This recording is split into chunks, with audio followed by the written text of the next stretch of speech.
Hello दोस्तों, नमस्कार। भोजपुरी लोकगीत आनंद में आप सबका बहुत बहुत स्वागत है। आज लेकर आई हूँ सुहाग गीत। आप लोग को वीडियो कैसा लगा कमेंट बॉक्स में ज़रूर बताएं और मेरे चैनल को ज़्यादा से ज़्यादा लाइक शेयर कमेंट करें, सपोर्ट करिए।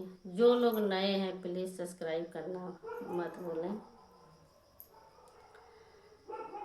छपरा कछा पलक पिया, छपरा कछा पलक पिया, बलिया इंतिया नवा हो।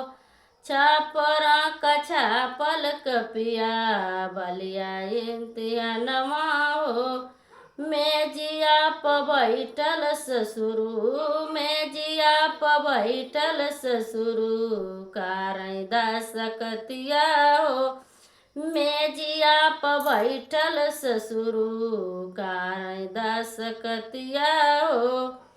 छपरा कछा पलक पिया, छपरा कछा पलक पिया, बलिया इंतिया नवा हो। मेजिया प बैठल भसुरु, मेजिया प बैठल भसुरु, कारलन सलमिया हो। मेजिया प बैठल भसुरु, मेजिया प बैठल भसुरु, कारलन सलमिया हो। छपरा कछा पलक पिया, छपरा कछा पलक पिया, बलिया इंतिया नवा हो। मेजिया प बैठल देवरू, मेजिया प बैठल देवरू, कारलन हुकुमवा हो। मेजिया प बैठल देवरू, मेजिया प बैठल देवरू, कारलन हुकुमिया हो।